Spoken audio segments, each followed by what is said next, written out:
selaku Kepala SMPN 30 Pesawaran, dan yang terhormat Bapak Ibu Dewan Guru UPTD SMPN 30 Pesawaran yang kami banggakan.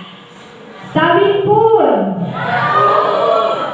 Alhamdulillahirrabbilalamin. Assalatu wassalamu ala asrofil anbiya wal mursalin wa ala alihi wa sahbihi ajmain, amma ba'du. Puji syukur kita panjatkan kehadiran Allah Subhanahu wa taala.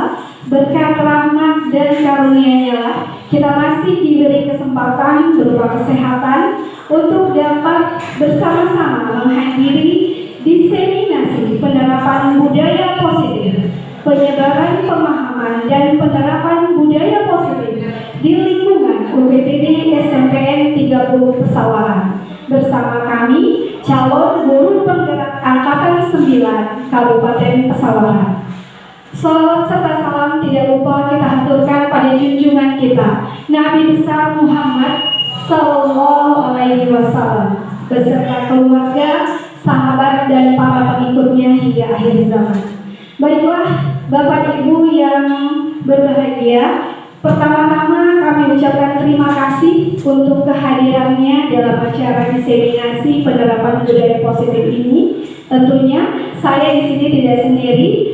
Izinkan saya memperkenalkan diri. Saya Lis Indriati SSI selaku moderator sekaligus pemateri ketiga, dan ada rekan saya Ibu Anita Aniswati SPD selaku pemateri pertama, dan juga Ibu Devi Damayanti SSI selaku pemateri kedua. Dan untuk mempersingkat waktu, baiklah Bapak Ibu, marilah kita buka acara kita kali ini dengan bersama-sama membaca lafaz basmalah. Bismillahirrahmanirrahim.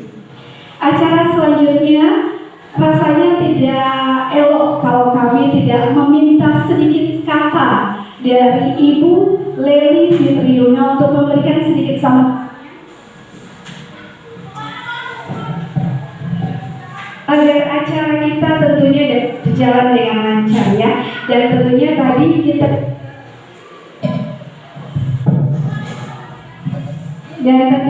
juga nanti minta doa dari teman-teman agar acara kita dapat berjalan dengan lancar kurang lebih 1 jam ke depan.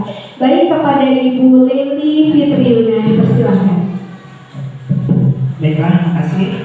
Assalamualaikum warahmatullahi wabarakatuh. Ya, saya hormati Bapak Ibu yang ada di ruangan ini, terutama Bapak Ibu artinya CPP, alhamdulillah yang sudah lulus, artinya angkatan ke-9. Bapak Ibu tidak bisa banyak lebar karena ini waktu sudah mendesak dan artinya kita mau ada KBM, nggak apa-apa lagi kita jam 1, kita masuk biasanya setengah 1, karena artinya ini juga yang penting, yaitu dalam rangka diseminasi penerapan budaya positif.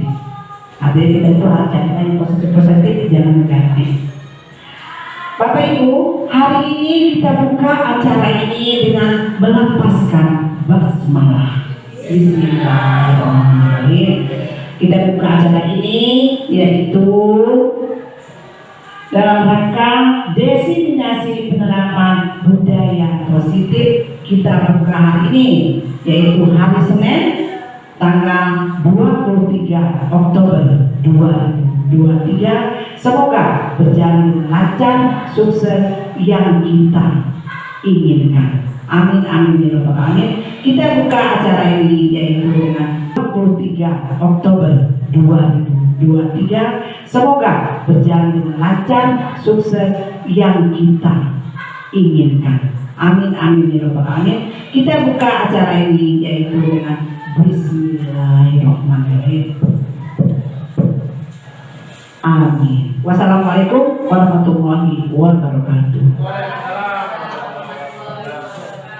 Terima kasih Ibu Leli Fitriuna selaku Kepala SMPN 30 Pesawaran yang sudah memberikan sambutannya dan tentunya sudah membuka secara langsung acara diseminasi penerapan budaya positif kali ini. Baik Bapak Ibu, saya mungkin akan lebih fleksibel ya, karena kita akan memasuki materi inti. Kita akan langsung saja memasuki kegiatan inti kita, yaitu penyampaian materi penerapan budaya positif. Mungkin slide-nya bisa bisa diganti Bu Devi. Nah, ini adalah pemateri kita. Sebelum kita masuk ke pemateri pertama, kita brainstorming dulu ya Bapak Ibu ya. Kita ice breaking. Masih ingat ya profil pelajar Pancasila ya? Masih? Ingat semua? Ya. Baiklah. Kita akan menyegarkan pikiran kita yang mungkin agak sedikit stres, agak sedikit berat gitu ya. Kita refresh dengan bernyanyi sejenak. Masih ingat gak nada lagu Becak?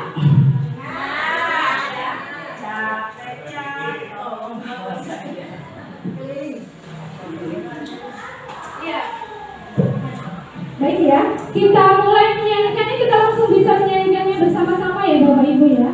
1, 2, 3. Beriman dan bertakwa pada Tuhan yang Esa dan berakhlak mulia, itulah yang utama. Beriman doa, gotong royong mandiri, kreatif dan berawal kritis. Oke, sudah refresh sejenak ya, Bapak Ibu ya. Jadi harus ini nyanyi, tapi lainnya saya.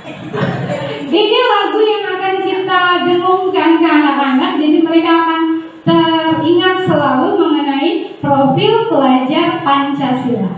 Baik, kita langsung saja, karena tadi sudah refresh sejenak, kita langsung saja ke materi yang pertama yang akan disampaikan oleh Ibu Anita Aniswati SPD. Kepada Ibu Anita dipersilakan. Ayo tepuk tangannya mana?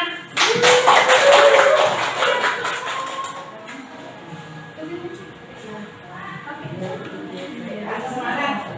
CGP Angkatan ke-9. Terima kasih Bu Lis sudah memberikan waktu kepada saya untuk menyampaikan materi. Kayaknya sudah berkenalan ya tadi, tapi saya ulangi lagi. Nama saya Anita Aniswati, saya CGP Angkatan 9 bersama dengan Bu Lis dan Bu Devi. Alhamdulillah, padahal kami beda angkatan, tapi kalau Bu Devi angkatan 8 dan Bu Lis angkatan 8 karena parkir dan pendidikannya ketemu saya juga angkatan 9. Beda dengan Bu Susi, walaupun Bu Susi satu angkatan dengan mereka, tapi Bu Susi udah duluan menjalankan pendidikan. Baik ya, saya mulai materi yang pertama, tapi sebelum saya mulai, saya pantun dulu.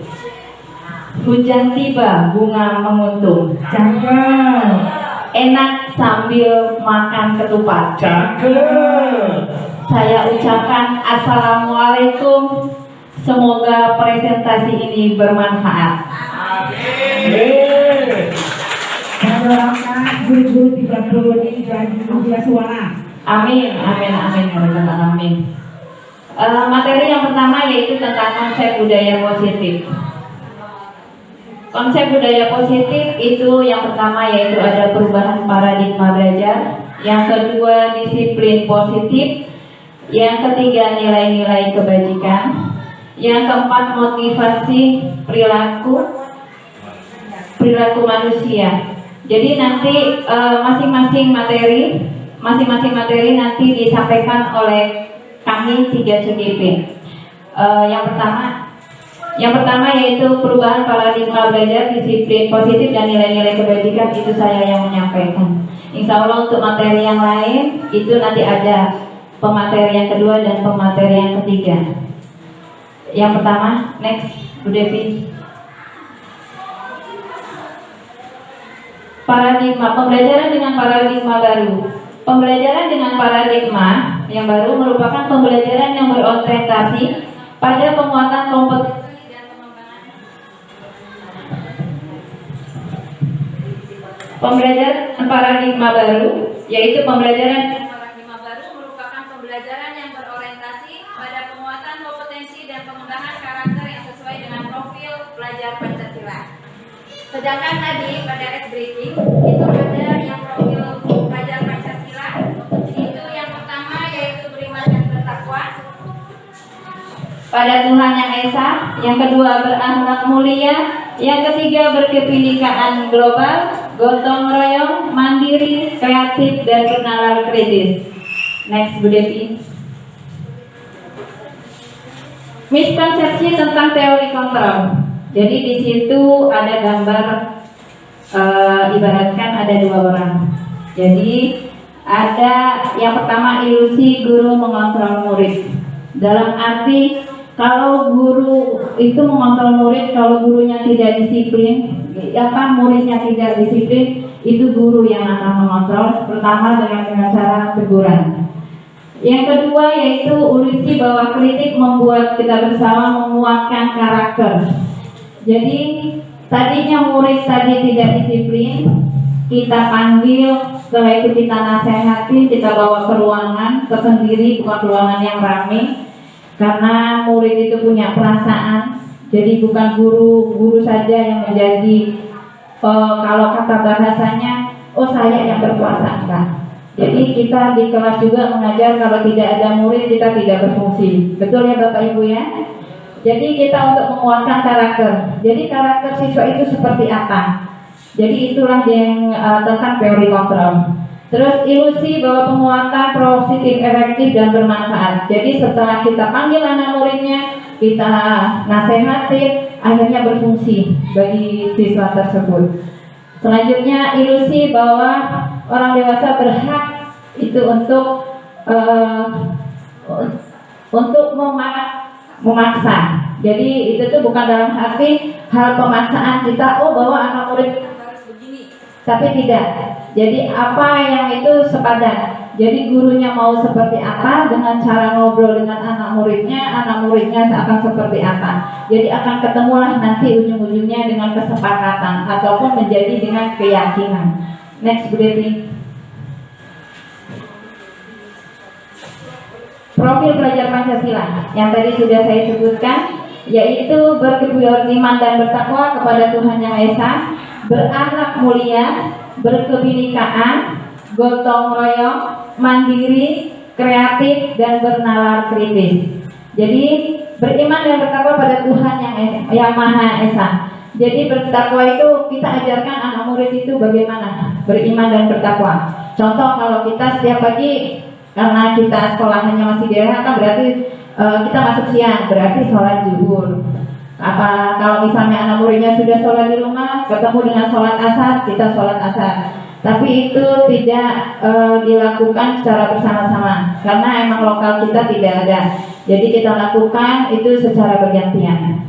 Terus yang berakhlak mulia itu kita contoh menghargai dengan guru, sopan santun, 5S, sapa, salam, santun, berkebinekaan global, gotong royong, mandiri, kreatif, dan bernalar kritis. Itulah profil isi dari profil pelajar Pancasila.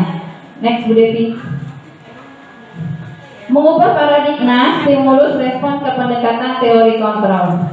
Jadi untuk mengubah paradigma ini, stimulus respon pendekatan teori kontrol yang tadi sudah dijelaskan. Stimulus respon. Jadi respon anak murid itu seperti apa? Jadi jangan kita menanggapi masalah itu secara egois, atau kita menanggapi masalah itu pengennya marah-marah, tapi tidak. Jadi itulah dengan cara pendekatan teori kontrol, mengontrol emosi kita kepada murid. Jadi kalau kita sudah bisa mengontrol emosi kita kepada anak murid, kita akan berjalan. Bagaimana sih maunya anak murid itu?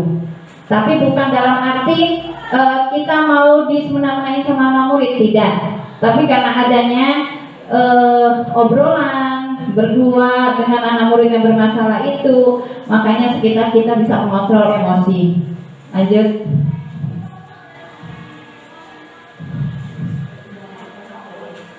Disiplin positif. Jadi apa sih yang terbetik di pikiran kita ketika mendengar kata positif? Ini saya lemparkan ke forum ya. Jadi apa sih yang terbetik di pikiran kita ketika mendengar kata positif? Jadi disiplin, kata disiplin. Jadi apa yang terbetik dalam pikiran kita mendengar kata disiplin? Apa coba Bapak Ibu? Coba saya minta perwakilan 3 atau 4. Silakan Bu Yuli. Terima kasih. Kalau saya mendengarkan kata disiplin, mungkin Pertama, ikut aturan. Itu ikut aturan, artinya tidak menyimpang dari peraturan. Aktivitas itu dulu. Ya, betul. Jadi ngikutin aturan apa yang ada di dalam peraturan sekolah ya Bu Yuli ya. Maksudnya dalam arti di sekolah ya. Jadi apa yang ada peraturan di sekolah kita ikutin aturan. Coba untuk Pak Uji. Oke, terima kasih Bu Anita. Jadi sesuai dengan pertanyaan, apa yang terbetik di pikiran kita ketika mendengar kata disiplin? Disiplin adalah sikap mental untuk melaksanakan tugas dan tanggung jawab. Jadi kalau saya berpikir tentang disiplin, itu adalah bentuk tanggung jawab. Kalau emang siswa, tanggung jawab seorang siswa untuk melaksanakan tugasnya. Terima kasih. Jadi ada hubungannya dengan jawaban dari Bu Yuli dengan Pak Uji ya. Kalau Bu Yuli itu mengikuti aturan, kalau Pak Uji melaksanakannya dengan penuh tanggung jawab. Untuk satu lagi perwakilan Kepala Staf, silakan.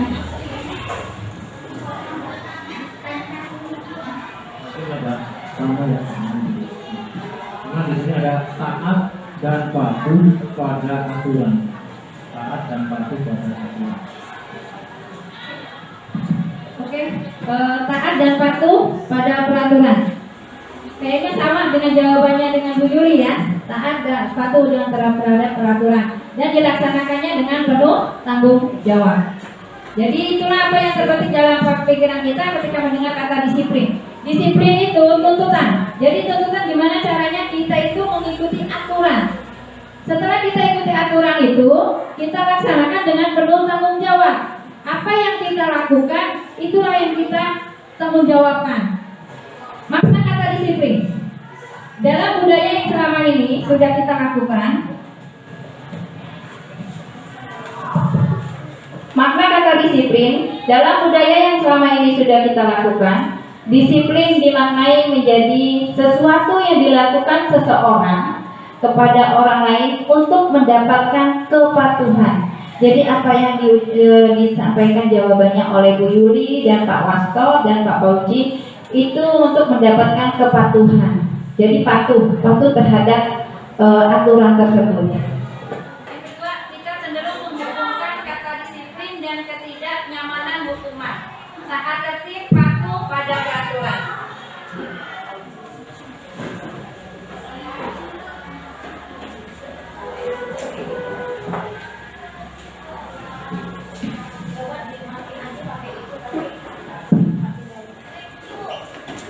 Jadi sebelum tadi kita lanjut ya, jadi saya ini karena kenapa ada hukuman? Karena kita tidak mengikuti aturan, tidak patuh dengan kata disiplin, sehingga hukuman itu akan muncul terhadap pelanggaran kata disiplin tadi.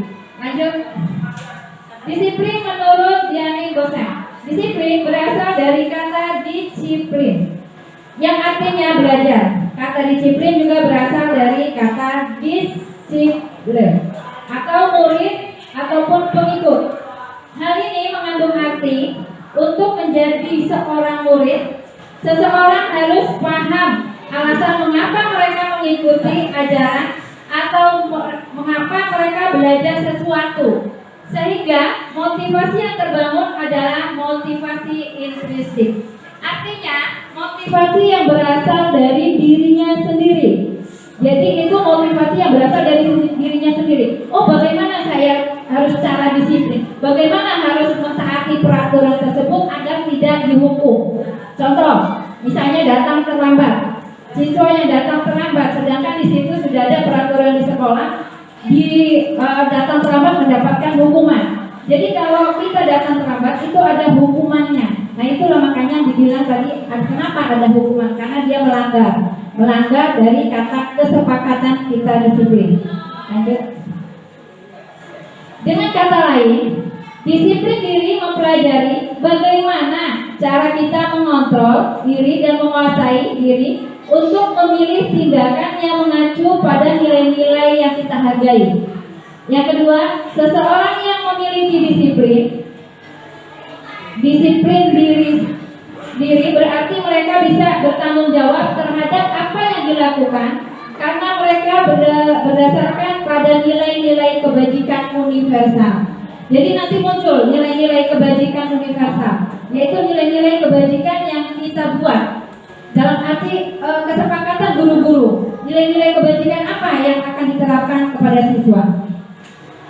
Lanjut Bu Devi. Nah ini nilai-nilai kebajikan. Jadi contoh nilai kebajikan Institut atau organisasi. Profil pelajar Pancasila, beriman dan berbakti kepada Tuhan Yang Maha Esa, berakhlak mulia, berkebinekaan global, gotong royong, mandiri, kreatif dan bernalar kritis. Terus yang kedua yaitu program Ibu Primarius, yaitu toleransi, rasa hormat, integritas, mandiri, menghargai. Jadi itu contoh-contoh yang sebagai nilai-nilai kebajikan suatu organisasi. Tetapi jangan kita berpatokan kepada nilai kebajikan yang sudah tercantum di situ. Tergantung dengan nilai kebajikan yang kita kesepakati di sekolah ini. Jadi apa yang kita sepakati, yang kita berikan untuk anak murid, itulah yang kita jalankan. Lanjut, Bu Devi. Nah ini nilai kebajikan. Nilai kebajikan yang diyakini seseorang yaitu motivasi diri untuk membangun sehingga menggerakkan motivasi dari dalam untuk dapat mencapai tujuan. Jadi yang saya bilang tadi itu dari dalam dirinya dia sendiri. Jadi dari dia sendiri bagaimana saya pengen berubah loh seperti si A. Saya pengen tadinya yang nggak bisa akhirnya jadi bisa. Jadi itu, jadi muncul dari dirinya sendiri, nilai-nilai kebajikan.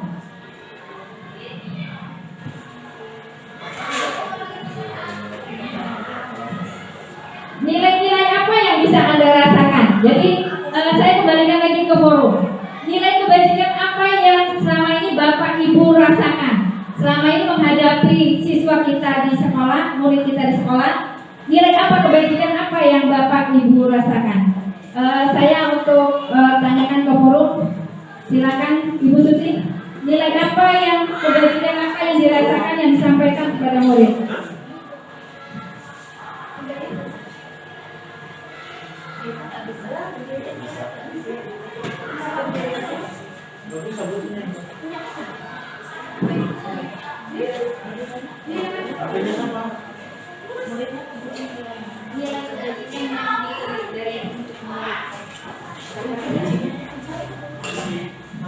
Ya, terima kasih atas waktunya. Mohon izin Bapak Ibu.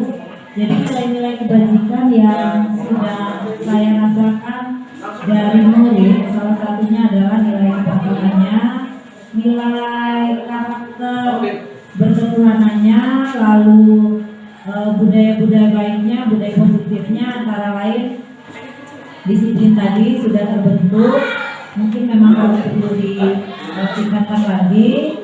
Lalu anak-anak ini juga sudah mulai karakter lain yang muncul adalah nilai kejujuran dan tanggung jawabnya. Itu sudah baik, namun memang masih perlu kita tingkatkan lagi. Terima kasih.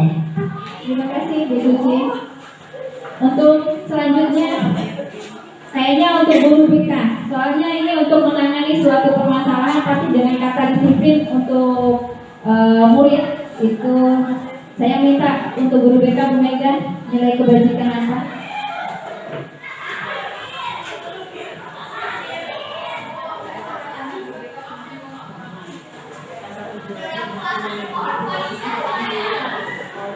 Baik, terima kasih waktunya. Saya Nurfiana, saya termasuk dari guru BK. Nilai-nilai kebajikan apa yang Anda rasakan penting saat ini? Menurut saya nilai kebajikan yang saya rasakan adalah murid sudah mulai mau mentaati peraturan sekolah, sudah mulai tertib masuk kelas, disiplin mandiri dalam mengerjakan tugas, membuang sampah pada tempatnya sudah mulai bagus. Terima kasih. Assalamualaikum warahmatullahi wabarakatuh. Terima kasih Bu Melda. Satu lagi untuk perwakilan bapak-bapak, Pak Fauzi, silakan nilai apa kebajikan, nilai kebajikan apa yang untuk murid kita. Oke, terima kasih Bu Anita. Ini mewakili bapak-bapak ya, bapaknya. Jadi nilai-nilai kebajikan apa yang Anda rasakan penting saat ini untuk ditanamkan pada murid-murid Anda di kelas atau sekolah?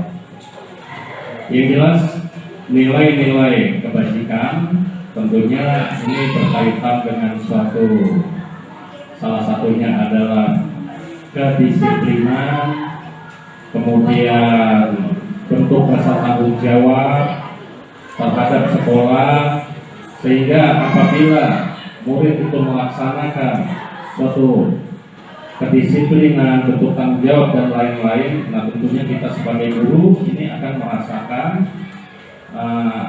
apa yang mereka lakukan. Tentunya sekolah kita juga selain bersih, nyaman, dan tentunya kita bangga mempunyai murid-murid yang penuh disiplin dan tanggung jawab. Terima kasih.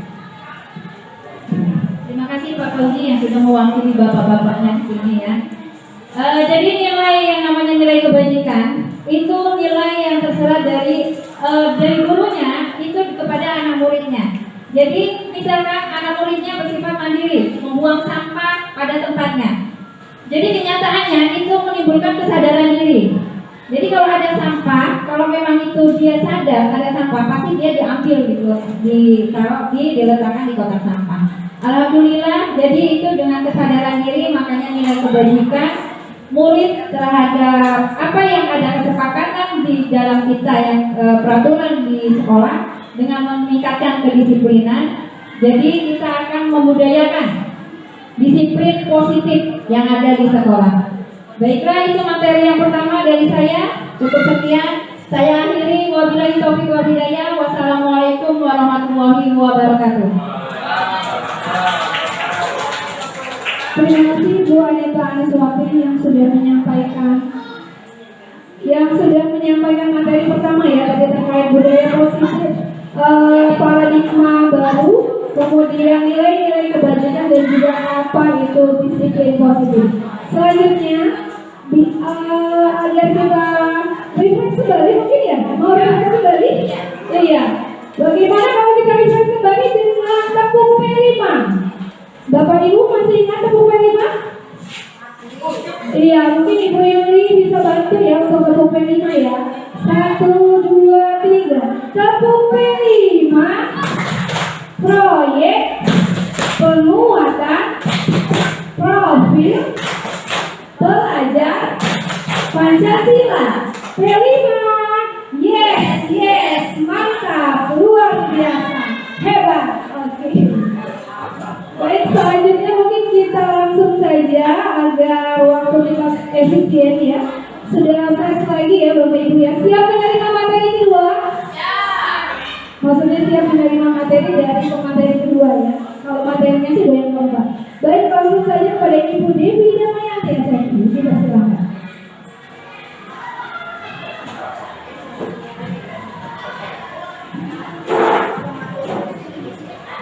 Terima kasih Bu. Terima kasih juga Bu Anita sudah mengawali ya diseminasi kita. Saya melanjutkan ke materi yang berikutnya. Langsung saja. Kalau kita di sekolah ini kan ada peraturan sekolah. Kalau peraturan sekolah pasti identik adanya pelanggaran biasanya. Ya, betul tidak? Ya, berkaitan ya, ada peraturan, kadang ada pelanggaran. Nah, selama ini tindakan kita terhadap pelanggaran itu masih bersifat hukuman dan konsekuensi, betul tidak? Nah, di guru penggerak ini Bapak Ibu, kami ada hal yang baru tentang perilaku disiplin positif yang bernama restitusi. Ya, seperti nama orang ya, cantik, restitusi. Sekira dari sini kita lihat bedanya. Ini gambaran umumnya ya. Nanti saya juga akan lampirkan secara lebih gamblang lagi. Hukuman yang pertama itu sistematik. tidak akan berjalan jika murid tidak takut. Jadi hukuman itu pasti membuat anak takut ya. Sedangkan konsekuensi itu akan memerlukan monitoring terus-menerus. Tetapi restitusi, murid belajar bertanggung jawab dalam perilakunya. Kemudian dari hukuman juga itu akan mendorong menyalahkan diri. Kemudian untuk konsekuensi itu mendorong kepatuhan. Sedangkan restitusi mendorong motivasi intrinsik, jadi dengan sadar sendiri ya. Yang ketiga, hukuman itu membuat anak belajar menyembunyikan kesalahannya, ya, karena takut dihukum akhirnya dia berbohong, ya. Sedangkan konsekuensi anak akan belajar taat pada peraturan.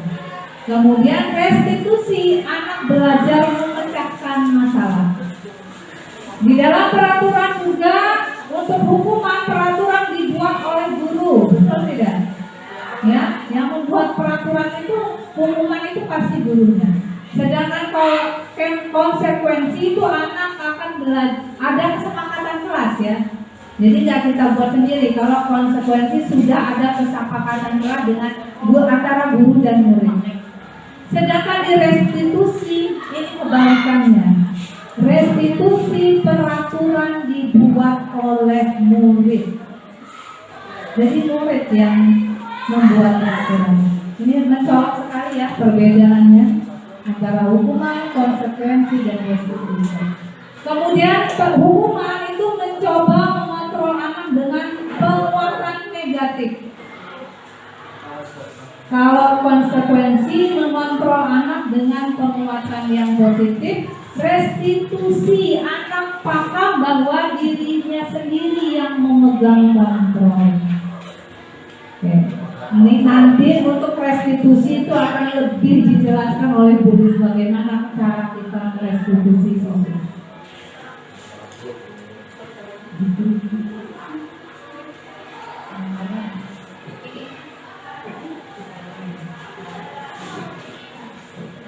Jadi yang termasuk disiplin itu adalah konsekuensi dan restitusi.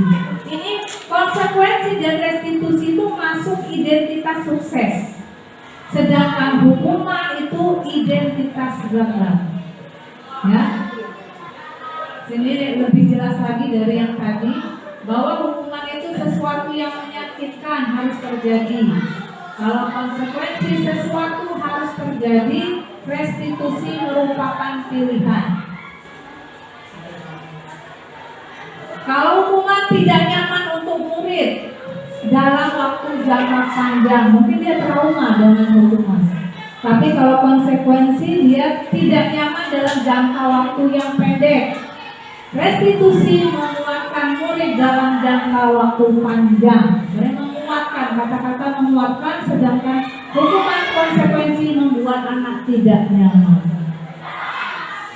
Kemudian hukuman korban mendapatkan keadilan. Korban, kalau konsekuensi korban bisa diabaikan. Restitusi korban mendapatkan ganti. Di hukuman murid akan tersakiti. Konsekuensi murid dibuat tidak nyaman. Restitusi murid mendapatkan penguatan. Di hukuman juga perilaku pasif agresif meningkat. Mungkin kita terlalu banyak menghukum sehingga mendapatkan perlawanan dari anak, ya. Sedangkan konsekuensi penguatannya hanya bertahan dalam jangka waktu pendek. Restitusi masalah bisa terpecahkan. Hukuman tidak akan berjalan bila murid tidak takut, seperti yang dijelaskan yang pertama ya. Kemudian peraturannya juga harus, kata-kata harus. Kamu harus. Sedangkan kalau konsekuensi kita seperti mengingatkan apa peraturannya, nak? Kemudian mampukah kamu melakukannya? Ada kita dengan anak itu komunikasi. Tapi kalau dengan hukuman tidak, mutlak kita yang menentukan, ya. Kalau di restitusi kata-katanya lebih halus lagi. Apa yang kamu yakini? Kemudian apa yang kamu bisa lakukan untuk memperbaiki masalah ini? Ya, jadi anak lebih lembut diperlakukan. Di hukuman juga akan membuat anak itu membenci peraturan. Dia akan benci dengan peraturan. Sedangkan di konsekuensi anak akan menghormati peraturan, menghormati dia, cenderung menghormati. Tapi kalau di restitusi dia akan menghormati dirinya sendiri dan orang lain. Jadi dia dengan dirinya bertanggung jawab. Hukuman itu bersifat negatif, konsekuensi bersifat netral, dan restitusi itu positif. Seperti kalau dilihat kata-kata hukuman seperti ini, awas kalau dilakukan lagi ya, nanti awas kamu. Sering nggak kita melakukan ini? Kalau konsekuensi, lakukan apa yang saya katakan, lebih lembut. Restitusi, apakah hal yang sesungguhnya ingin kamu lakukan? Jadi kalimatnya positif, tidak ada pengancaman. Nah ini hukuman model paksaan, konsekuensi, stimulus dan respon, restitusi, teori kontrol. Hukuman mendorong menyalahkan diri, konsekuensi mendorong kepatuhan, restitusi mendorong disiplin positif. Hukuman juga membuat konsep diri buruk bagi anak. Konsekuensi membuat konsep diri baik, sedangkan restitusi akan membuat konsep diri menjadi kuat.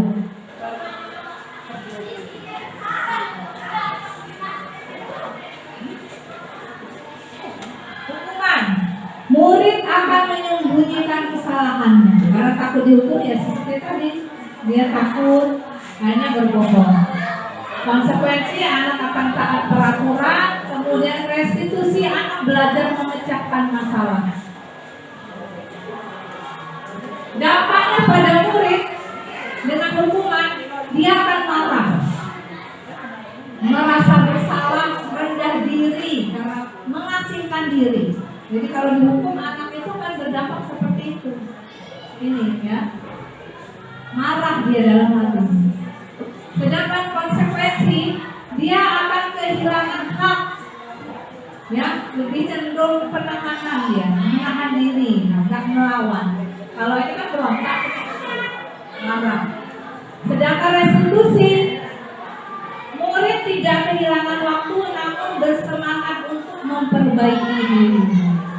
Ya, menarik sekali restitusi ini.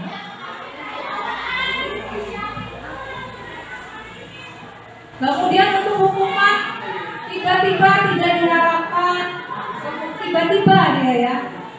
Terkadang kita menemukan anak terlambat, langsung kita hukum, kita suruh keliling lapangan, tiba-tiba bentuknya, ya.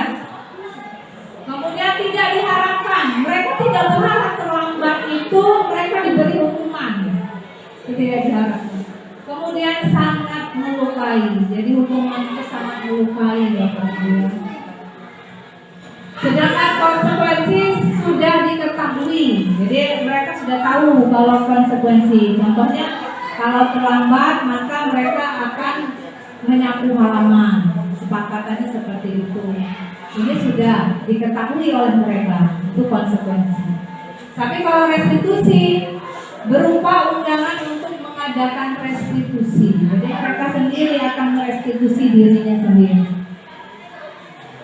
Hukuman ini sudah tadi dibuat oleh guru, konsekuensi dibuat oleh guru dan murid, restitusi dibuat oleh murid, hanya murid, tidak melibatkan guru.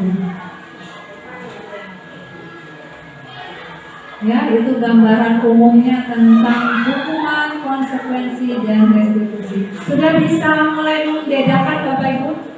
Sudah? Ya, antara hukuman, konsekuensi, dan restitusi. Baik, wanita tolong dulu.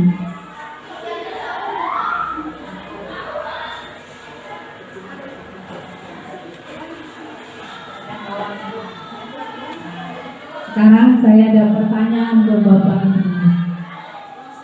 Langsung jawab aja ya. Kayaknya itu nggak apa-apa ini untuk dibagi tanggung. Oke. Mencatat 100 kali di dalam buku kalimat saya tidak akan terlambat lagi karena terlambat ke sekolah. Saya tidak akan terlambat lagi. Dia menulis sebanyak 100 kali. Apakah hukuman atau konsekuensi?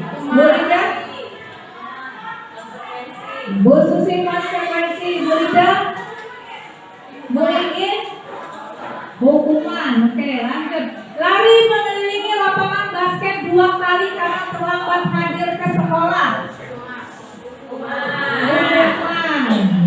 Ada yang jawaban lain? Pak Wasto? Hukuman. Kemudian membersihkan coretan yang dibuatnya di meja. Konsekuensi. Oke. Kemudian murid diminta push up 15 kali karena tidak menggunakan masker. Menggantikan kertas tugas teman yang dicoret-coret. Konsekuensi. Dijemur di lapangan karena mengobrol dengan teman saat pelajaran. Oke. Murid diminta bertelanjang kaki sepanjang hari karena tidak menggunakan sepatu berwarna hitam sesuai peraturan sekolah. Hukuman apa konsekuensi? Bu Susi hukuman, Bu Merlin konsekuensi. Kemudian murid diminta lari lapangan karena terlambat hadir pada pelajaran PJOK. Hukuman, Bu Susi konsekuensi. Oke, kita lihat jawaban benarnya. Benar adalah teng-teng-teng. Ini dia. Jadi mencatat itu saya tidak akan terlambat lagi, itu konsekuensi. Sudah ada kesadaran dengan anaknya. Kemudian lari mengelilingi lapangan basket 2 kali, itu ya jelas hukuman ya Bapak Ibu. Membersihkan, sadar dia akan membersihkan karena dibuat coret-coretan di meja, itu konsekuensi. Murid diminta push up, hukuman. Menggantikan kertas, itu jelas konsekuensi. Dijemur di lapangan, kemudian diminta bertelanjang kaki sepanjang hari, itu adalah hukuman. Ini kan anak akan malu. Dampak hukuman tadi kan malu, tersakiti ya. Ya kan? Anak marah jika dihukum seperti ini.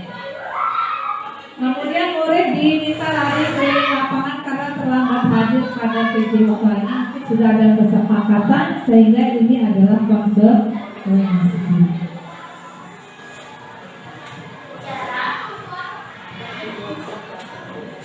Selanjutnya adalah motivasi perilaku manusia. Jadi kalau kita berperilaku pasti kita ada motivasinya dan alasan kita. Contoh, kita hadir tepat waktu ke sekolah. Motivasi kita apa? Apakah kita ingin takut hukuman? Pak Uzi sudah mengatakan itu ibadah. Berarti masuk di sini ya Pak Fauzi, menjadi orang-orang yang mereka inginkan dan menghargai diri sendiri. Ya. Jadi motivasi perilaku manusia menurut Diana Boston ini ada 3. Yang pertama, untuk menghindari ketidaknyamanan atau hukuman, takut dihukum, makanya saya seperti ini. Kemudian motivasi yang kedua, untuk mendapatkan imbalan atau penghargaan dari orang lain, butuh pengakuan, datang tepat waktu supaya ya dihormati, ada penghargaan dari kepala sekolah. Kemudian yang ketiga, untuk menjadi orang yang mereka inginkan dan menghargai diri sendiri dengan nilai-nilai yang mereka percaya. Ini yang paling baik yang kami baik. Perilaku manusia. Ya, ada 1 menghindari ketidaknyamanan, mendapatkan imbalan. Yang terakhir menghargai menghargai diri sendiri dengan nilai-nilai yang mereka percaya. Percaya seperti Pak Fauzi tadi, percaya bahwa ibadah itu dapat suatu kepercayaan, itu sudah tanggung jawab, takut dosa, itu sudah ada nilai-nilai yang dia percaya, ya. Tidak amanah itu mendatangkan rezeki, sehingga mudah-mudahan suatu kepercayaan yang dia yakini.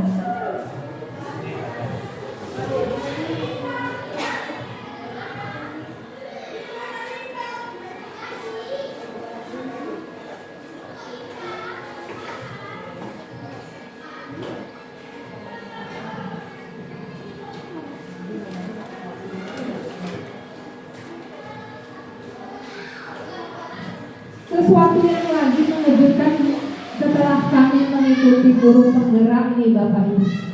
Kata-kata ini menurut Alpihon mengemukakan bahwa baik penghargaan maupun hukuman adalah cara-cara mengontrol perilaku seseorang yang menghancurkan potensi untuk pembelajaran sesungguhnya.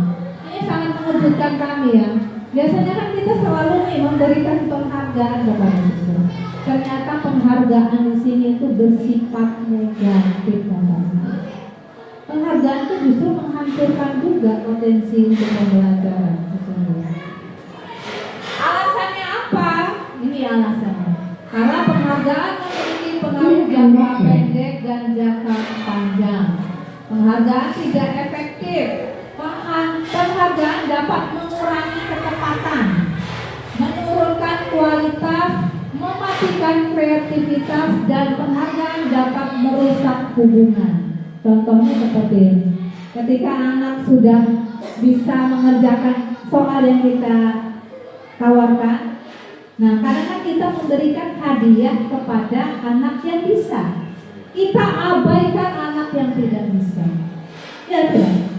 Bagaimana perasaan anak yang tidak bisa?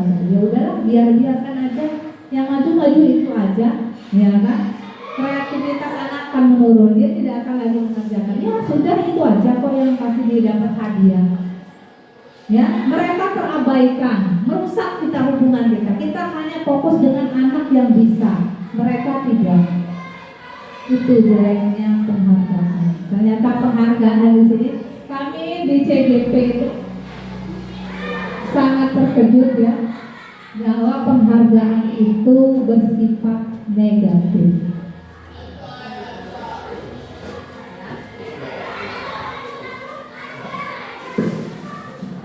Kemudian lanjut kebutuhan dasar manusia. Bagus sekali materi ini, ya. Ternyata manusia itu mempunyai 5 kebutuhan dasar. Menurut William Glasser itu ada 5. Yang pertama itu bertahan hidup, ya.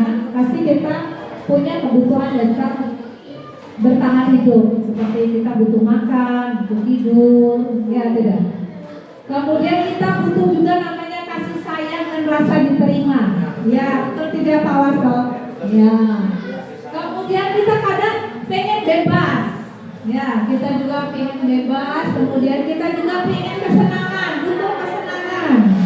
Terakhir kita juga butuh penguasaan. Penguasaan ini maksudnya pengakuan dari orang lain. Dianggaplah diri kita.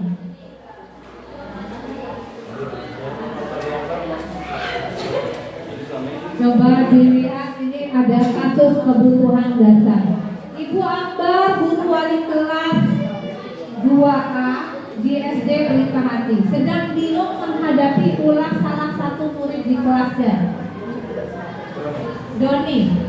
Beberapa anak di kelas 2A telah datang padanya dan mengeluhkan Doni seringkali meminta bekal makan siang mereka dengan paksa. Kasus ini sepertinya pernah terjadi pada kita, ya.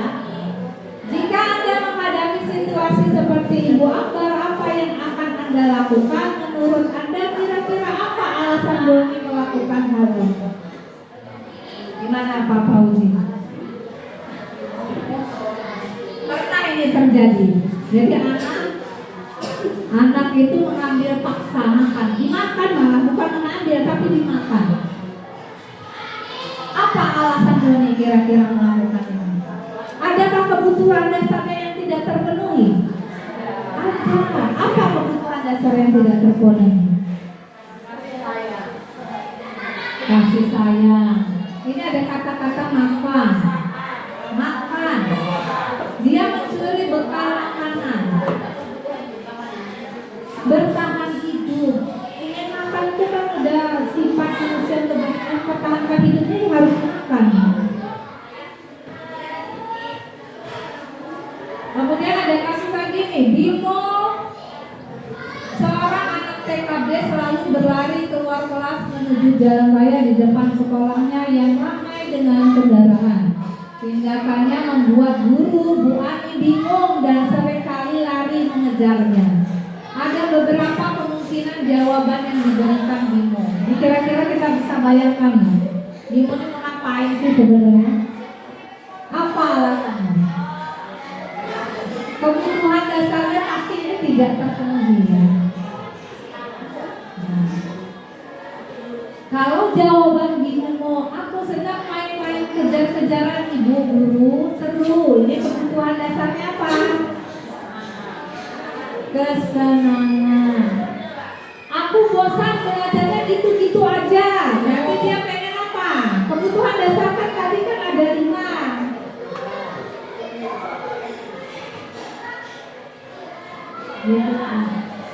Diingat ini kebutuhan dasar kita kan ada 5. Bertahan hidup, kasih sayang, penguasaan, kesenangan, dan kebebasan. Nah, kita lihat lagi dengan kasus Bimo tadi. Jika jawaban Bimo, aku senang main kejar-kejaran dengan ibu guru, seru. Berarti dia pengen apa? Kebutuhan dasar yang pengen dia kesenangan. Oke? Ya, aku bosan belajarnya gitu-gitu aja. Berarti kebutuhan dasar yang ingin dia penuhi adalah apa, Bu Rayu? Kebebasan.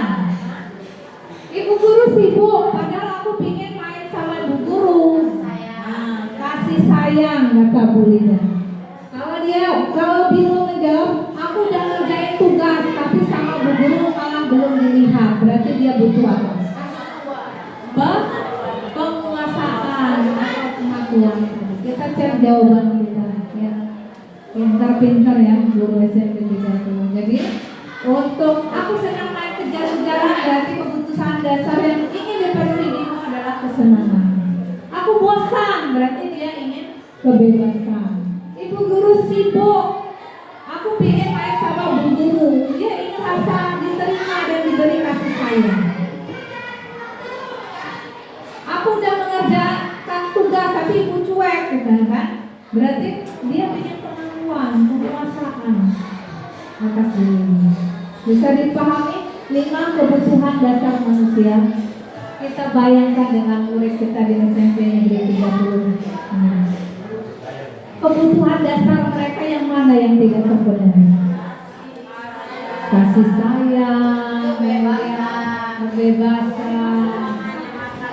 Nah, kebutuhan hidupnya tadi, bertahan hidupnya. Ya, hampir semua 5 kebutuhan dasar itu tidak terpenuhi ya di anak didik saya. Lanjut, ini adalah posisi kontrol guru. Jadi posisi kontrol guru itu ternyata ada 5. Penghukum, pembuat rasa bersalah, teman, pemantau atau manajer. Lebih jelasnya saya jelaskan di slide berikutnya. Jadi posisi kontrol itu ada yang negatif, ya. Yang negatif itu identitas gagal. Sedangkan yang positif dan kontrol diri itu cenderung identitas berhasil. Ya.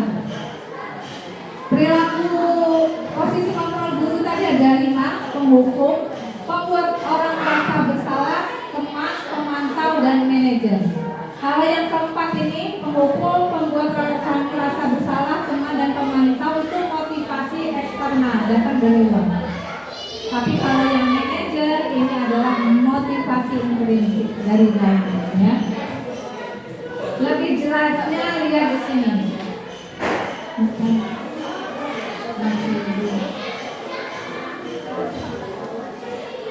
Penghukum itu guru akan berbuat menghargai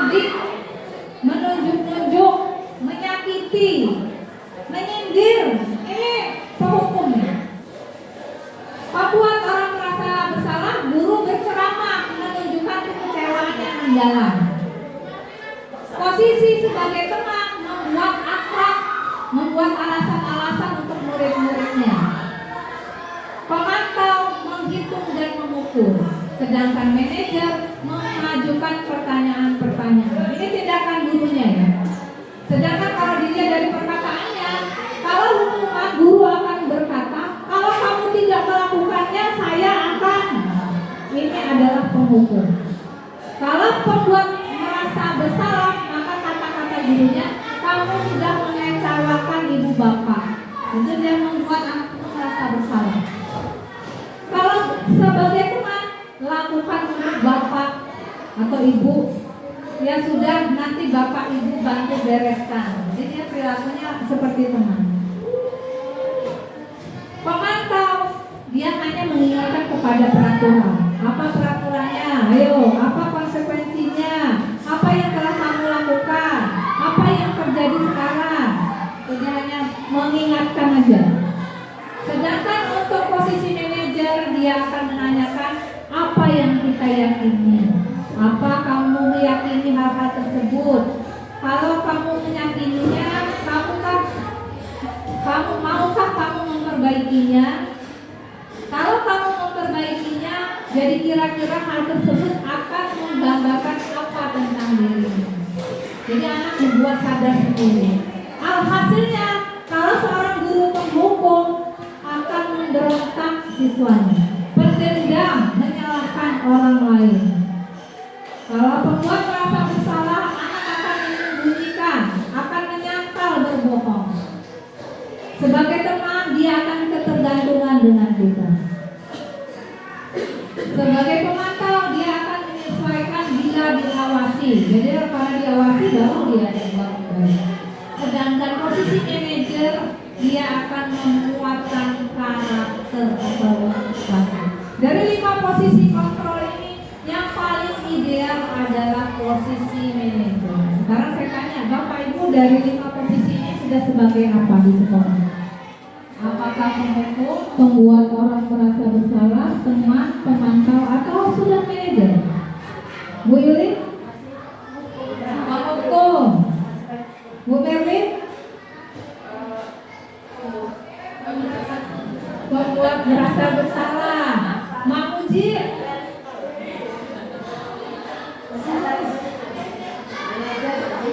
Sudah kayak jadi manajer? Papa Uji sebagai apa posisinya? Pemantau. Oke, Pak Wasta sudah di level mana? Penghukum. Terus terang kalau saya pribadi udah macam-macam, tapi belum sampai ini. Kadang penghukum, pengutan masih swing ya ya. Kadang ayolah nak, jangan begitu, kasihan bapak ibumu membuat rasa bersalah. Terkadang jadi teman kalau lagi waras, ya. Jadi masih di level ini kita ya. Sekarang kita cek pemahaman kita. Saya kecewa sekali dengan kamu. Siapa yang mengatakan?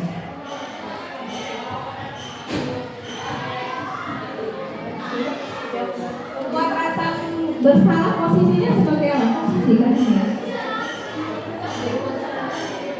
Saya kecewa sekali dengan kamu. Ini posisi kontrol apa? Gurunya membuat rasa bersalah. Ini coba itu. Kemudian saya berkata langsung kamu selalu saja salah. Menghukum dia. Sebenarnya balik lagi ke sini ya. Jangan jawabannya dulu.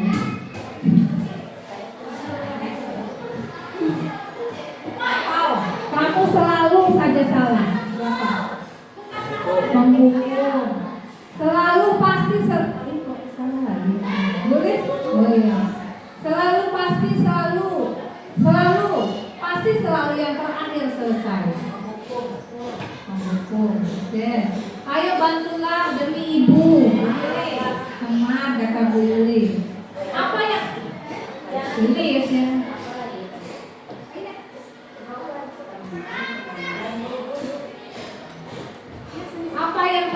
lakukan? Apa? Manajer apa pemantau? Oke, nanti kita lihat ya. Apa rencana kamu untuk memperbaiki masalah ini? Manajer. Oke, ada yang pemantau. Menurut Pak Wasto masih teman. Ya sudah, kali ini tidak apa-apa. Nanti Ibu bantu bereskan. Apakah kamu meyakininya? Manajer. Oke. Peraturannya apa? Teman apa pemantau? Kalau pemantau kan dia selalu mengingatkan kepada peraturan. Kamu tidak akan mendapatkan bintang kalau tidak menyelesaikan tugas ini. Hukuman, leader. Ingatkan apa yang telah saya lakukan untuk kamu. Teman apa membuat rasa bersalah? Kamu ingat gak saya melakukan apa sama kamu? Ya, membuat rasa bersalah, teman. Oke, kita tampung dulu jawabannya. Berapa kali ibu harus memberitahu kamu? Oke, kita lihat jawaban yang benar. Saya kecewa sekali dengan kamu. Masih membuat anak itu merasa bersalah. Kamu selalu saja salah. Selalu, pasti selalu kamu yang terakhir. Kamu membuat anak merasa tersakiti, minder, rendah diri, itu penghukum. Kamu lagi. Memojokkan anak. Ayo bantu ibu. Posisinya. Apa yang telah kamu lakukan? Dia mengingatkan ke peraturan, berarti pemantau. Nah ini yang posisi manajer. Apa rencana kamu untuk memperbaiki masalah ini? Sudah, kali ini nanti ibu bereskan. Berarti sebagai pemantau. Apakah kamu meyakininya? Manajer. Peraturannya apa? Pemantau ya. Kedua ini mengingatkan ke peraturan. Berapa kali ibu harus memberitahu kamu? Jadi seolah-olah dia membuat rasa bersalah padamu.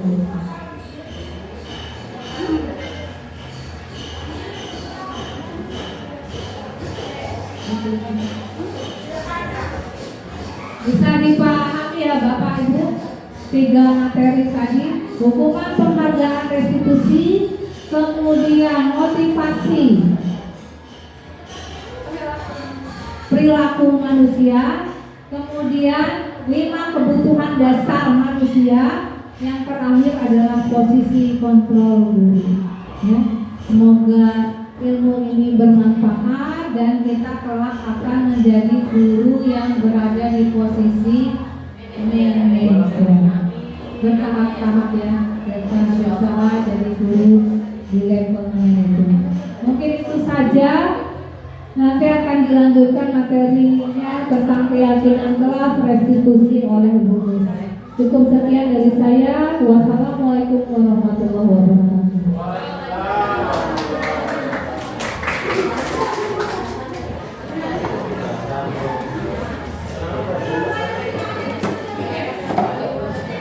Baik, masih semangat ya Bapak Ibu ya? Masih semangat ya? Harapannya masih semangat. Ini tinggal 2 materi lagi, yaitu keyakinan kelas dan segitiga restitusi. Iya, mudah-mudahan masih tetap dengan semangatnya. Apa perlu mau tepuk semangat dulu? Biar pada semangat. Bu Devi, tepuk semangat dulu gitu ya. Kalau saya bilang tepuk 1, kita semuanya tepuk 1 kali sambil menyebutkan yes. Tepuk 2, oke. Tepuk 3. Tepuk 3? Yes, no. Oh ya, oke, semangat aja. Mungkin sepertinya lupa ya. Oke, tepuk semangat. Semangat.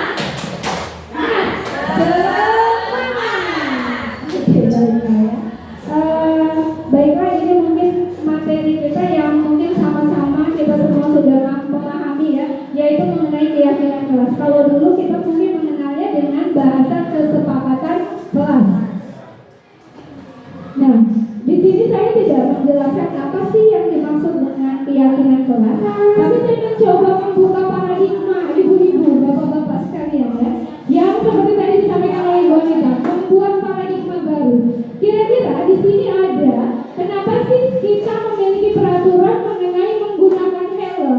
ketika mengendarai kendaraan roda 2? Kira-kira alasannya kenapa Bapak Ibu? Keselamatan. Ada yang lain? Keamanan, betul sekali ya. Berarti kita semua sudah betul-betul meyakini bahwa ketika kita mengendarai motor, kalau kita tidak membawa helm, maka artinya keselamatan kita akan terancam. Kemudian keselamatan kita juga akan terancam ya. Nah, kemudian mengapa kita perlu hadir tepat waktu saat jam pelajaran? Kira-kira apa sih yang kita yakini? Kita perlu hadir tepat waktu ketika jam pelajaran? Kedisiplinan. Kemudian ada lagi yang lain? Bentuk tanggung jawab. Tentunya yang betul sekali. Nah, jadi dua pernyataan ini sudah membentuk karakter pada diri kita bahwa kita sudah memiliki keyakinan. Itulah kenapa kita buat sebagai keyakinan kelas. Jadi harapannya nanti ketika keyakinan kelas itu sudah terbentuk, maka akan timbul motivasi intrinsik dari dalam diri murid-murid kita. Jadi bukan karena paksaan, bukan karena peraturan, bukan karena disuruh guru, tapi sudah memunculkan motivasi dari dalam diri sendiri. Nah, bagaimana sih pembentukan keyakinan kelas? Keyakinan kelas ini dia bersifat lebih abstrak ya Bapak Ibu ya, dibandingkan peraturan. Kalau mungkin peraturan kan lebih rumit, lebih banyak ya, tidak datang terlambat, kemudian tidak menggunakan sepatu selain berwarna hitam, bla bla bla dan lain sebagainya. Tapi kalau di pembentukan keyakinan kelas itu lebih bersifat abstrak. Jadi ada beberapa peraturan yang nanti akan digabungkan menjadi satu, itu sudah cukup menjadi suatu keyakinan. Makanya biasanya keyakinan kelas ini dia sudah berupa pernyataan universal. Ya. Kemudian pernyataan keyakinan kelas itu senantiasa dibuat dalam kalimat positif. Nah, ini yang mungkin kita masih salah kaprah ya, bahasanya tadi masih miskonsepsi. Seharusnya ketika kita sudah membentuk keyakinan kelas, itu kita sudah harus mengarahkan siswa ke kalimat-kalimat positif. Jadi tidak ada lagi keyakinan kelas yang kita tempel di kelas, itu masih ada kata-kata dilarang, tidak, jangan. Karena itu semua bernuansa negatif. Misalnya kalau yang tidak mencontek, bagusnya diganti dengan apa? Diganti dengan mengerjakan dengan jujur.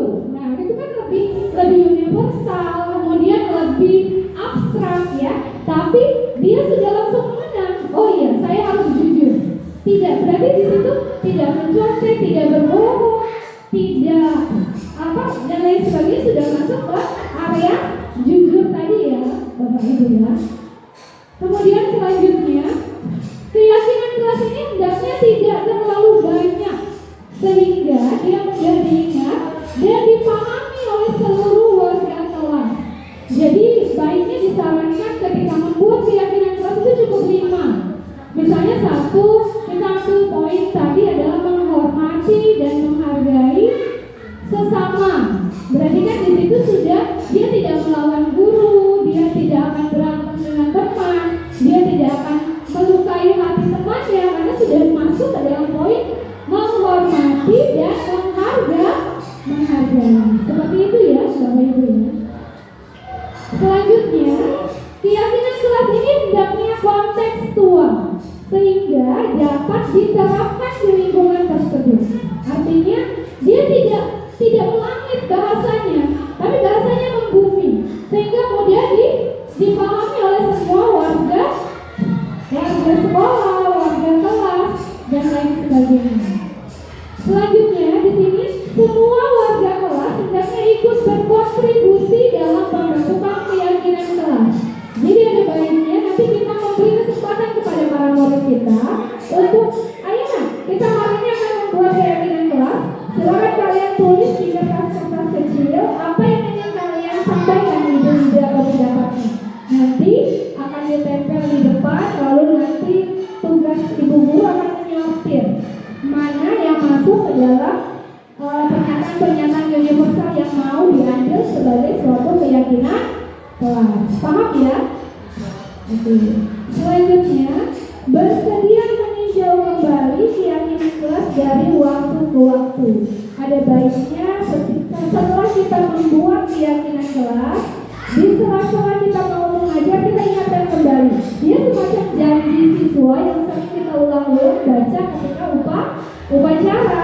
Jadi ketika sesuatu itu diulang-ulang, maka dia akan mudah diingat dan nanti harapannya akan mudah diresapi di dalam hati ya, sehingga muncul tadi motivasi dari dalam tadi. Selanjutnya, ya di sini ada beberapa contoh kalimat keyakinan kelas. Walaupun mungkin Bapak Ibu saya rasa sudah paham ya. Yang pertama ada saling peduli dan menghormati sesama teman. Di sini sudah berupa kalimat positif ya, Bapak Ibu ya. Nah kira-kira mungkin ada yang punya ide? Ada yang punya ide yang lain? Oke, Ibu Yuli mungkin ada ide sudah membuat keyakinan kelas ya kemarin ya Bu Yuli ya. Iya, kita lihat Bu Yuli ya, keyakinan kelasnya sama tidak? Nah, bertanggung jawab dan bekerja sama membersihkan kelas. Jadi di sini semua murid kita itu sudah punya motivasi. Oh iya, kelas ini adalah tanggung jawab saya, sehingga saya harus bekerja sama dengan yang lain. Jadi ketika nanti ada siswa kita atau murid kita yang mengajukan temannya, dia tidak mau tiket, kita kembalikan lagi. Keyakinan mana yang sudah kamu lakukan? Ketika melakukan restitusi ya. Selanjutnya, saling bekerja sama dalam proses pembelajaran. Nah ini perlu juga untuk menjadi contoh kalimat keyakinan kelas ya. Maksudnya kerjasama di sini dalam hal mengerjakan tugas, bukan dalam hal mengerjakan ulangnya ya Bapak Ibu ya. Selanjutnya ada bersikap tenang saat pelajaran berlangsung. Nah artinya ketika kita memberikan kalimat keyakinan kelas seperti ini, kita kembalikan lagi ketika dia Bu. Ayo, keyakinan kelas yang sudah kalian pahami di poin keempat apa? Bersikap tenang saat pelajaran berlangsung Bu. Nah berarti nanti dia akan dengan sendirinya merubah sikapnya yang kalau tadi kurang baik ya, misalnya nggak tenang atau berisik dan lain sebagainya. Selanjutnya bersikap sopan dan menghormati guru.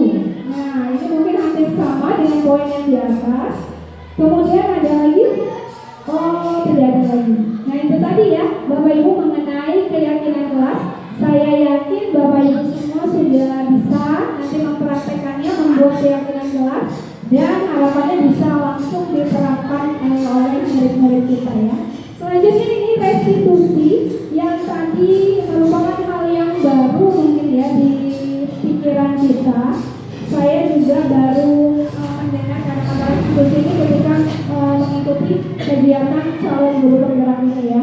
Walaupun sebelumnya mungkin sudah disampaikan Bu Susi ketika diseminasi juga. Nah, Bapak Ibu, menurut Gosen 2004, restitusi itu adalah proses menciptakan kondisi bagi murid untuk memperbaiki kesalahan mereka sehingga mereka dapat kembali pada kelompok mereka dengan karakter yang lebih kuat. Jadi, ketika anak itu melakukan kesalahan, misalnya seorang anak masuk ruang BK, kan biasanya yang terjadi anak itu akan kembali ke kelas itu dengan dengan pandangan yang menunduk, jalan yang mungkin membungkuk. Mungkin dia merasa dia baru saja diceramahi, dia merasa dia adalah membuat kesalahan yang sangat besar sehingga mungkin ada tidak rasa percaya diri ya. Nah tetapi ketika kita melakukan restitusi, anak tadi akan kembali ke kelompoknya dengan karakter yang kuat. Saya sudah berhasil menyelesaikan permasalahan pada diri saya sendiri. Seperti itu. Nah, restitusi ini juga merupakan proses kolaboratif yang mengajarkan murid berpikir tentang orang seperti apa yang mereka inginkan. Ya, bagaimana mereka harus memperlakukan orang lain. Jadi harapannya ketika kita melakukan restitusi, kita bisa berdialog. Restitusi ini bukan hanya bisa dilakukan di sekolah ya Bapak ini sangat bagus diterapkan di rumah pada anak-anak kita. Jadi anak kita ajak berdialog. Nah, selanjutnya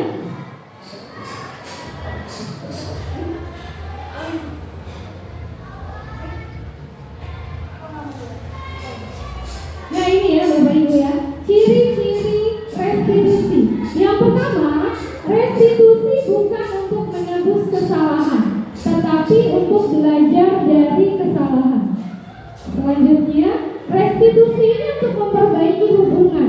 Ketika dia sudah melakukan kesalahan, dia melakukan pelanggaran dengan temannya, ketika sudah direstitusi, nanti harapannya hubungannya akan baik kembali, karakternya akan kuat kembali. Selanjutnya, restitusi ini adalah sebuah tawaran, bukan paksa.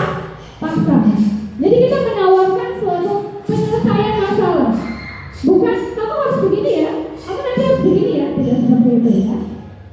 Selanjutnya, restitusi ini fokus pada karakter, bukan pada tindakan. Jadi kalau anak kita melakukan kesalahan, kita tidak usah memperpanjang kesalahan ataupun masalahnya, tapi kita fokus saja pada karakter si anak tadi. Selanjutnya, restitusi akan menguatkan karakter kembali, dan ya karakter si anak akan menjadi kuat kembali setelah dia berhasil melakukan restitusi atau direstitusi oleh guru. Nah, yang terakhir, restitusi tentunya berfokus pada solusi. Selanjutnya, ini adalah gambaran segitiga restitusi. Jadi tahapan pada restitusi itu ada 3. Yang pertama ada menstabilkan identitas. Ya, nah di sini setiap orang pasti pernah melakukan kesalahan. Ketika misalnya kita restitusi, maka kita akan menstabilkan identitas. Oh, langsung sini ya, nih pernyataan yang sebaiknya dilakukan oleh seorang guru seperti ini. Dan ini tentunya berdasarkan prinsip membuat kesalahan adalah bagian dari proses pembelajaran. Oke, berbuat salah itu wajar, misalnya ketika direstitusi ya, atau misalnya tidak ada manusia yang sempurna, itu menstabilkan identitas. Kemudian ibu tidak mau mencari siapa yang salah, tapi ibu ingin mencari solusi dari permasalahan ini. Kemudian ada lagi, kita bisa menyelesaikan ini. Nah, itu adalah contoh-contoh dari tahap yang menstabilkan identitas. Selanjutnya yang kedua dulu. Yang tahapan keduanya adalah validasi tindakan yang salah. Ini berdasarkan prinsip setiap individu berupaya memenuhi suatu kebutuhan tertentu. Terkadang seorang anak melakukan suatu kesalahan pasti dia punya alasannya. Terkadang kalau dulu kita masih bersikap sebagai penghukum, kita jarang bertanya alasan mendasar pada anak itu ya, Bapak Ibu ya. Jadi dengan adanya restitusi tahap validasi tindakan yang salah, kita akan bertanya kepada siswa, kepada murid kita. Kamu pasti punya alasan kan mengapa melakukan hal itu? Nah, kemudian kamu bisa saja bertindak lebih gegabah dari ini. Kemudian ada lagi, kamu melakukannya karena mempertahankan sesuatu yang penting bagimu. Atau yang terakhir, padahal kamu bisa saja melakukan hal yang lebih buruk dari ini. Nah, itu mungkin ya. Apakah sudah pernah kita utarakan ketika kita merestitusi atau konseling anak? Mungkin nanti kita lebih banyak pada guru kita ya yang menjawabnya. Selanjutnya yang terakhir, tahapan dari segitiga restitusi adalah menanyakan keyakinan. Di sini murid akan diberi pertanyaan-pertanyaan yang bermakna untuk memunculkan motivasi secara intrinsik, sehingga mereka mampu mengaitkan keyakinannya dengan tindakan yang salah. Seperti tadi misalnya dia melakukan kesalahan, dia sudah membuat temannya kecewa. Kita kembalikan lagi ke keyakinan kelas. Kira-kira berdasarkan apa yang kamu lakukan, keyakinan kelas mana yang sudah kamu langgar?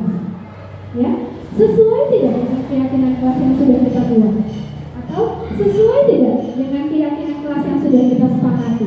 Nah, seperti itu ya, Bapak Ibu. Selanjutnya di sini ada mungkin contoh kasus ya. Kita lihat di sini ada Ibu Dani sedang menjelaskan membaca pelajaran bahasa Inggris di papan tulis. Namun beliau memperhatikan bahwa Fajar malah tidur-tiduran dan tampak acuh tak acuh pada pelajarannya. Fajar coba jawab pertanyaan nomor 3. Maju ke depan dan kerjakan di papan tulis. Fajar pun tampak malas-malasan maju ke depan. Dan sesampainya di depan papan tulis, Fajar hanya diam terpaku sambil di tangannya memainkan spidol. Ayo Fajar, makanya jangan tidur-tiduran. Lain kali perhatikan, sudah sana duduk kembali. Kira-kira siapa yang bisa? Nah biasanya ini, mungkin ini contoh kasusnya lebih kepada ada posisi gurunya ya, posisi gurunya sebagai apa yang tadi sudah disampaikan oleh Ibu Devi ya, sudah ada gambarannya ya. Dan nanti bagaimana kita merestitusi si Fajar ini? Biasanya kan nanti Ibu Dani akan laporan nih ke wali kelas. Aduh, si Fajar nih begini. Coba deh tolong wali kelasnya restitusi. Ya, begitu ya. Atau BK-nya nih restitusi tentang si Fajar. Nah kira-kira pertanyaan apa yang akan kita munculkan kepada Fajar terkait Fajar mengidentifikasi yang pertama tadi apa? Menstabilkan identitas. Ada yang bisa memberi jawaban mungkin pada si Fajar ini yang punya kasus seperti ini, kira-kira apa sih pertanyaan yang kita berikan kepada si Fajar untuk menstabilkan identitas? Ada yang bisa mungkin Ibu Ida? Oke. Ada yang bisa mungkin pertanyaannya apa? Mungkin di sini, oke Fajar, Ibu tahu di sini Ibu tidak ingin mencari kesalahan kamu. Mari kita selesaikan, bisa juga seperti itu ya. Atau kita lihat saja. Oh, kembali. Nah di sini.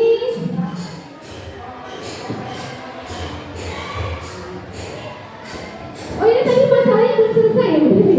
Kasusnya belum selesai ternyata. Jadi di sini Fajar pun kembali duduk di bangkunya dan sudah sering kali terjadi sampai akhirnya Bu Dani tadi menjawab tidak tahu Bu. Ibu Dani pun menjawab sendiri. Gimana kamu Fajar? Kamu tidak kasihan sama ibu ya? Di sini ibunya, Ibu Daninya dia berposisi sebagai tadi ya yang disampaikan oleh Ibu Devi ya. Atau kira-kira pembuat rasa bersalah. Nah itu dia. Jadi kan dari kaitan yang tadi akhirnya dicarikan solusi. Nah ini kira-kira contoh bagaimana menstabilkan identitasnya. Jadi dia bisa kita dengan ungkapan seperti ini ya. Fajar, Ibu lihat kamu sudah semangat belajar ya. Kamu berhak merasa begitu. Ibu juga kadang-kadang merasa begitu kok. Jadi ketika kita sebagai guru memposisikan posisi yang sama dengan Fajar, maka nanti dia akan merasa, wah saya diterima nih, saya ternyata dianggap nih, ternyata saya nggak salah, ternyata guru juga pernah melakukan kesalahan. Tadi gurunya kan tidak ada manusia yang sempurna. Kemudian validasi tindakan yang salahnya. Oke, kamu pasti punya alasan mengapa bersikap seperti itu kan? Nah, insya Allah ketika kita menanyakan seperti ini, anak kita kan dengan jujur dia akan menjawab, iya Bu, habis saya itu di rumah bla bla bla. Mungkin dia akan curhat, mungkin dia akan bercerita, mungkin akan keluar 5 kebutuhan dasar apa yang selama ini tidak dia penuhi, tidak terpenuhi dalam dirinya. Bisa jadi mungkin dia kurang kasih sayang, kurang apa tadi penguasaan dan lain sebagainya. Nah kemudian yang ketiga yaitu menanyakan keyakinan. Apa yang kamu lakukan? Apakah sudah sesuai belum dengan keyakinan kelas yang kita buat? Atau kamu sebetulnya ingin menjadi orang yang seperti apa sih Fajar? Nah dengan kata-kata lembut seperti itu, insya Allah dia akan mengungkapkan alasannya dan dia akan berkata, baik Bu, saya sadar saya salah, saya akan berubah menjadi yang lebih baik. Itu harapan kita semua ya Bapak Ibu. Nah selanjutnya di sini ada contoh video yang akan saya dengarkan. Di sini ada contoh penanganan kasus dari segi 3 restitusi. Naila dan Vega merupakan murid kelas 7B. Mereka terlibat pertengkaran karena permasalahan saling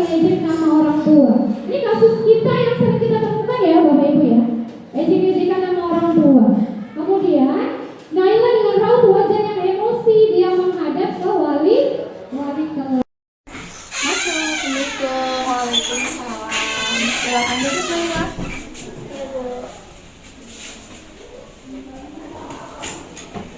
Apa kabar? Baik Bu. Iya. Ibu dapat laporan dari ketua kelas. Katanya kamu bertengkar ya dengan Vega. Iya Bu. Sampai Vega menangis. Iya Bu, dia menangis. Emangnya apa yang terjadi dengan kamu sebenarnya? Iya Bu, saya kesal dengan Vega. Dia suka ngejek-ngejek saya dengan menyebut nama bapak saya. Saya sudah sering diam Bu, tapi Vega selalu ngejek-ngejek saya terus. Nah saya marah lah Bu. Oh begitu, pantas saja kamu marah. Kamu merasa sedang direndahkan ya? Iya. Lalu apa yang kamu lakukan pada Vega sampai dia menangis? Saya katain balik Bu nama bapaknya, terus saya ngegebrak meja. Baik. Kamu berbuat begitu pasti ada alasannya kan? Iya Bu. Iya Bu, saya gak terima nama bapak saya disebut-sebut dalam candaan saya, merasa harga diri saya diinjek-injek Bu. Oke, Ibu paham. Menjaga harga diri itu sesuatu yang penting buat kamu. Ibu menghargai sikap kamu. Untungnya kamu hanya sebatas menggebrak meja dan memaki-maki. Kamu tidak gegabah untuk melakukan hal yang lebih buruk lagi. Misalnya memukul atau melukai Vega. Nah, Naila, Ibu tidak ingin mencari siapa yang benar dan siapa yang salah di sini. Kita akan mencari solusi atas permasalahan ini. Naila mau kan? Mau Bu. Mari kita bicarakan keyakinan kelas yang pernah kita sepakati. Menurut Naila, tindakan Naila berkata kasar bahkan sampai menggebrak meja sesuai tidak dengan keyakinan kelas yang kita buat? Tidak Bu. Jadi menurut Naila, keyakinan kelas yang mana yang tidak sesuai dengan perbuatan ini? Saling menghormati dan saling menghargai sesama teman Bu. Baik, jika begitu Naila, menurut Naila, menghormati dan menghargai orang lain itu apakah sesuatu yang penting? Iya Bu, penting. Kalau begitu, maukah Naila memperbaiki ini semua? Ya Bu, saya minta maaf, saya hilaf. Oke, Naila meminta maaf itu memang hal yang baik. Tapi apa yang akan Naila lakukan ke depannya agar hal ini tidak terulang lagi? Saya akan lebih sabar Bu, jika ada teman yang ngejek-ngejek saya dan menyebutkan nama bapak saya gak akan langsung marah, saya akan melaporkan pada guru. Baik Naila, kamu pegang janjimu ya. Kalau begitu silakan kamu kembali ke kelas dan jangan lupa untuk minta maaf kepada Vega. Oke? Oke Bu. Terima kasih Naila. Ya, terima kasih ya Bu. Budaya positif kali ini mudah-mudahan apa yang sudah kami berikan dapat bermanfaat dan tentunya bisa kita terapkan. Karena tanpa adanya kolaborasi dari Bapak Ibu semua, ini